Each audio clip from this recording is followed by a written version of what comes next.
nit xalaat du luñ la wax nga gëm du luñ la wan du il faut nga am vécu bi dund ko vérifier d'accord wax nañ la sunu baay bi lim ñuy wax nii ngeen foog ne daf ñuy wax rek nu gëm danoo yàgg di vérifier di laajte di gëstu ba gëm ko li nu metti bëri na li nu metti bëri na li nu metti bëri na Khady Diop nee na lu tax notification bi ñëwul il faut vérifier ça Khady baal nu de daan na ko vérifier bu soobee yàlla waaw Momar Gueye c'est un grand Guèyeen way ah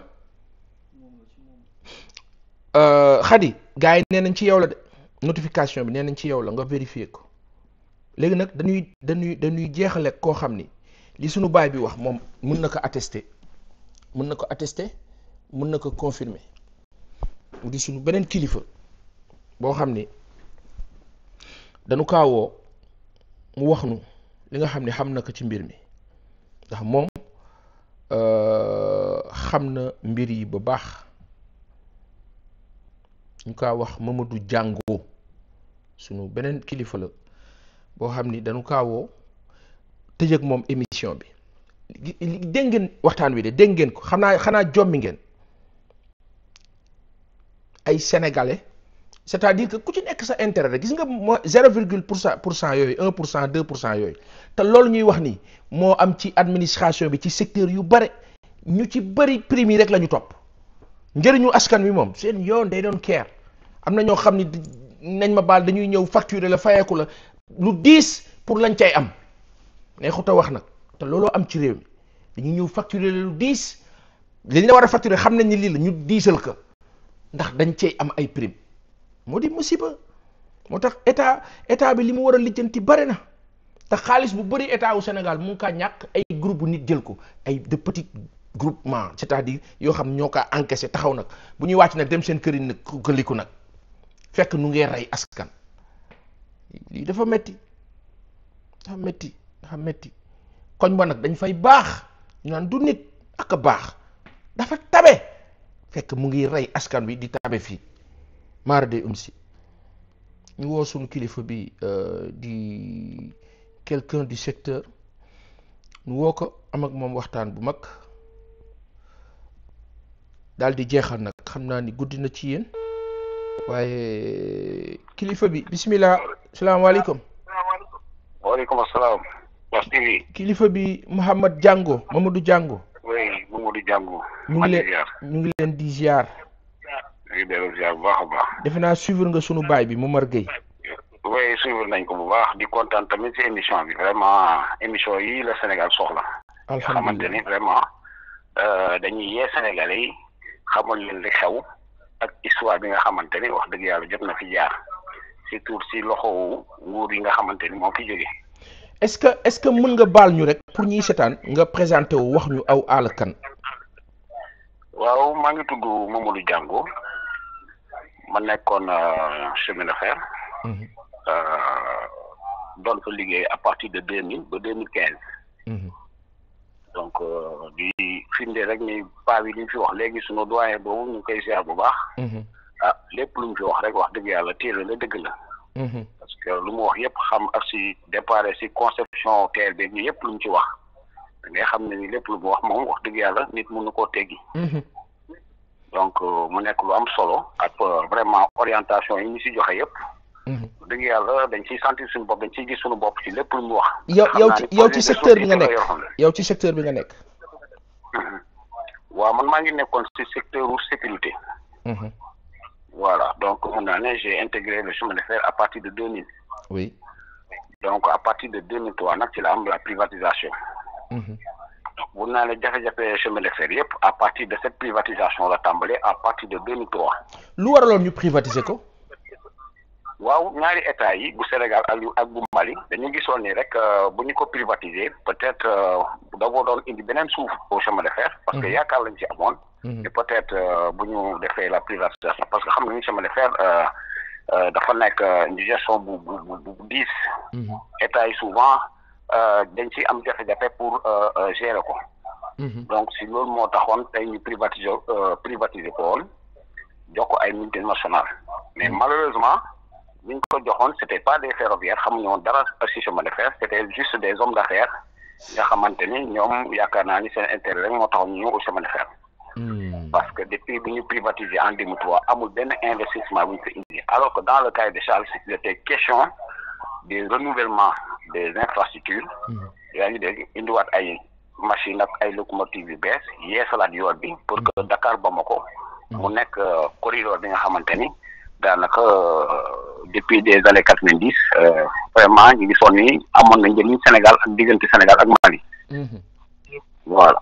est-ce que train bi mu daan fonctionner Dakar Mali boobu est-ce que nekkul woon moo gënoon dundal population yu bëri ci zone bi. Bien sûr non seulement doonoon leen dundal mais ci côté même des enclavements. Parce que am na dëkk yu bëri yoo xamante ne tali bi excès wul woon foofu. Oui. Donc dëkk yooyu surtout sax ñun Sénégal tali la nous sommes un relief nous sommes dans un relief plat.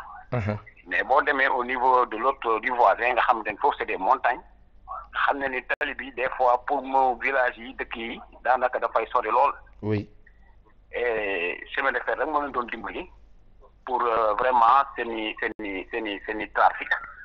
Seeni déplacement de marchandises de personnes de biens et cetera et cetera. Donc chemin de fer dafa nekkoon un transport de masse. Daanaka lu ñuy wax à chaque fois mooy un train c'est l'équivalent de 50 camions. Oui. Donc le chemin de fer avait la capacité de faire 2 ou 3 trains par jour. Donc imaginez 150 camions jóge port de Dakar dem Bamako tous les jours. Oui. xam nga loolu économiquement. Financièrement donc dafa doon jouer rôle bu exceptionnel ci diggante nos deux pays. Oui. Et loolu aussi vraiment doon na tamit créer beaucoup d'emplois des milliers d'emplois directs comme indirects. Parce que bëri na ci diggante bi ñu bëri tey jii vraiment boo demaatee chemin de fer moo tax bëggoon naa vraiment nga def un reportage. Waaw dañ gis ni dëkk àll yu bëri gaar yu bëri dee nañ te beaucoup de villes et de villages se sont construits maanaam ñoo ngi meññe à partir des gares. boo xoolee ku mel ne ay gaaru Koungheul ay gaaru Kaffrine Koussanar et cetera et cetera. dëkk yi nga xamante ne vraiment chemin de fer les gares à partir de ces gares là la ñu doon vraiment tirer seen économie. Voilà dëkk yooyu yëpp actuellement dee nañu. mais tey jii nii qu'est-ce qu'il faut faire. Voilà donc doyen bi dafa am lu wax bu am solo.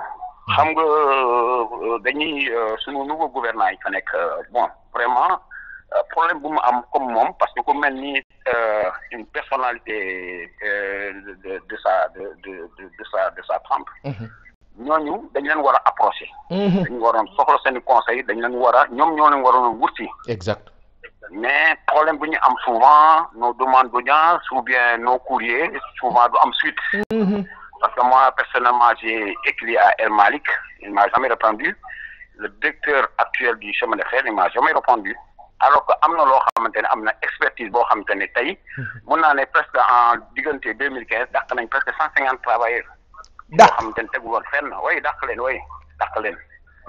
leen ci chemin de fer parce que dafa amoon ku fi nekkoon mooy Abbas Jaber mu la wax c'est le concessionnaire bi nga xamante ne moom lañ joxoon la concession du chemin de fer depuis 2003.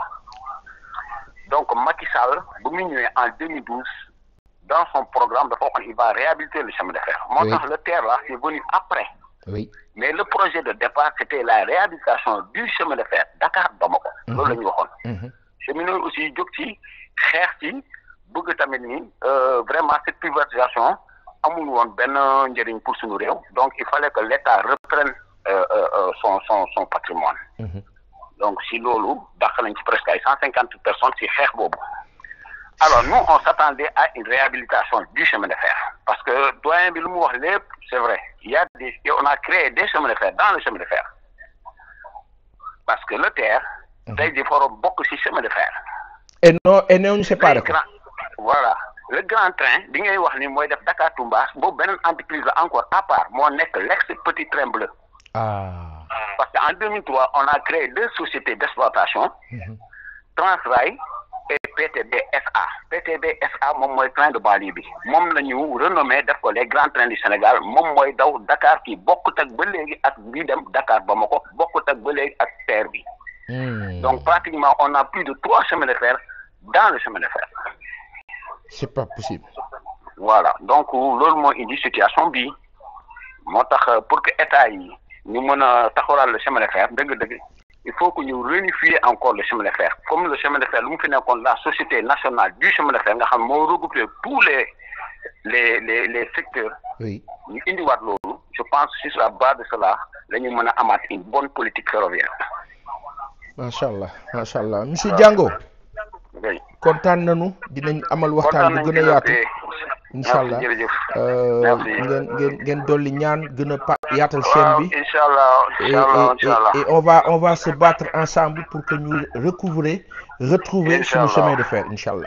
incha allah pour que le chemin de fer retrouve son lustre d'attente. incha allah loolu la ñuy ñaan. jërëjëf en tout cas ñu ngi leen di féliciter tamit ci liggéey bi ngay def. noo ko bokk et di nuyu suñu baay jooju nga xamante ne wax dëgg yàlla tamit wax na fi wax yoo xamante ni am na solo trop. alhamdulilah di nuyu ñëpp waaw macha allah et bonne soirée.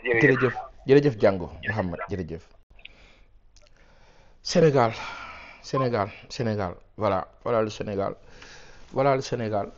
après à la fin de la journée tu te poses des questions à la fin de la journée mais ñi doon dem di jàngi école pour ñëw nekk ci administration bi c'était à quelle fin am bureau nekk bureaucrate nekk fonctionnaire teral say waajur.